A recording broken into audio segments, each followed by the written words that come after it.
वो रोज कविता पढ़ते हुए नॉर्मल हो ही रहा था कि अचानक उसके साथ एक अजीब और अनचाहा हादसा हुआ। एक पार्किंग में उस पर हमला हुआ। विनोद, जो खुद को इतने सालों से ऐसे हमले के लिए तैयार कर रहा था, लिहाजा वो तुरंत ही हमले से बच गया। ये देखकर हमला करने वाला नकाबपोश भाग खड़ा हुआ। विनोद ने पूरी जान लगाकर पीछा किया। नकाबपोश को दर्द पहुंचा। वो उसे मारे जा रहा था और पीटता हुआ नकाबपोश मार खाते हुए भी गाली बकते हुए उसे मार डालने की बात करता रहा। विनोद नकाबपोश के बेहोश होने तक उसे पीटता रहा।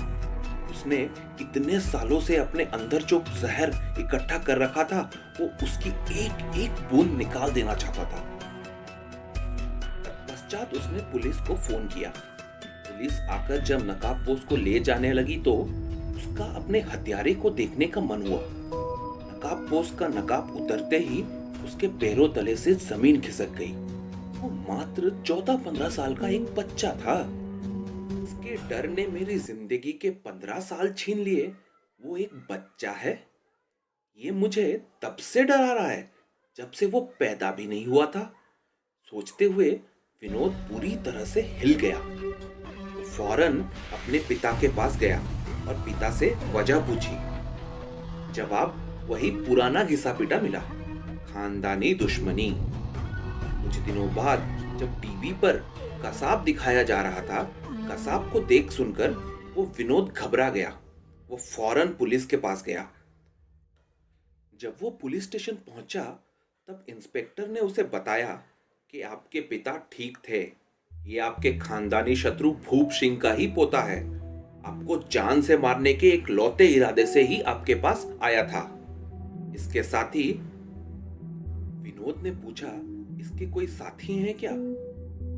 इंस्पेक्टर ने कहा, नहीं, इसका कोई साथी नहीं है। असल में देखा जाए तो इसके पूरे खानदान में कोई मर्द ही नहीं बचा। सब यहाँ वहाँ लड़ते हुए मारे गए। इसके खुद के रहने खाने का ठिकाना नहीं है। पता नहीं ये आप तक कैसे पहुंच गया। इंस्पेक्टर से बातचीत करते करते विनोद ने अपनी कंप्लेंट वापस ले ली। फिर वो उस मासूम बच्चे को जबरन अपने साथ एक पहाड़ी पर ले गया। विनोद ने उस बच्चे से गुस्से से पूछा, तू मुझे मारना क्यों चाहता है? बच्चे ने कहा, क्योंकि तेरे घर वालों ने मेरे घर वालों को मार दिया, तो क्या मुझे मारने से तेरे घर वाले वापस आ जाएंगे? विनोद ने इस प्रकार के कई सवाल किए। मासूम बच्चे के पास किसी का भी कोई जवाब नहीं था। मैं तेरी वजह से ना तो अपना बचपन जी पाया और ना ही अपनी जवानी। मुझे पीट कर जो मैंने अपराध किया उसकी आत्मग्लानि मुझे अलग से खाए जा रही है। इसलिए मैं इस पहाड़ से कूदकर जान दे दूंगा। तू मेरी मौत भी देख लेगा और अपराधी भी नहीं बनेगा। बस एक वादा कर मुझसे, इस खानदानी दुश्मनी के चक्कर में अपना जीवन बर्बाद नहीं करेगा। यह कहकर विनोद ने अपने वादे के लिए हाथ आगे बढ़ाया।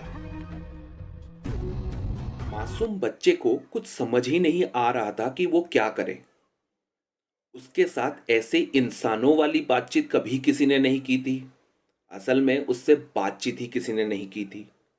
खानदान की महिलाओं ने उसे बचपन से बदला लेने के लिए पाला पोसा था। बचपन से ही उसके अंदर गुस्सा और नफरत भरी गई थी। हाथ आगे आता ना देखकर विनोद रुक गया। उसे इसी की उम्मीद थी। मुझे भूख लगी है, क्या मैं खाना खाकर मर जाऊं? विनोद ने उस बच्चे से पूछा। बच्चे ने कहा, हाँ। तो विनोद खाना खाने बैठ गया। खाते हुए उसने बच्चे को भी खाने को पूछा। झिझकते हुए बच्चा भी खाने बैठ गया। दोनों में बातचीत होने लगी और शाम तक होती चली गई। अंधेरा होता देखकर विनोद कूदने को तैयार हो गया। मरने की क्या जरूरत है? बच्चे ने झिझकते हुए उसे रोका। बच्चा उस लड़के से बातचीत करना चाहता था। अरे यार, तू तो खानदानी दुश्मनी निकाल के रहेगा। अभी छोटा है इसलिए मार नहीं पाया, कल बड़ा होकर जरूर मार देगा एक दिन। तब तक मेरे बाल बच्चे हो जाएंगे, उनके सिर से बाप का साया हटा तो वो तो वो तेरी तरह अपना बचपन नहीं जी पाएंगे। आने वाले मासूमों के साथ बुरा ना हो, इसलिए अच्छा है मैं ये खानदानी दुश्मनी अभी इसी वक्त खत्म कर दूंगा। ऐसा कहकर विनोद भागने लगा। बच्चे ने पीछे से जाकर उसे पकड़ लिया। मासूम बच्चे ने विनोद को मरने नहीं दिया और विनोद ने उस मासूम की जिंदगी को बर्बाद नहीं होने दिया। दो दुश्मन अपने अपने परिवार से दूर भाइयों की तरह रहने लगे। दोस्तों, आपको ये कहानी कैसी लगी हमें कमेंट करके ज़रूर बताइए और आगे ऐसे कहानियों के लिए हमारे चैनल को सब्सक्राइब ज़रूर करें। धन्यवाद।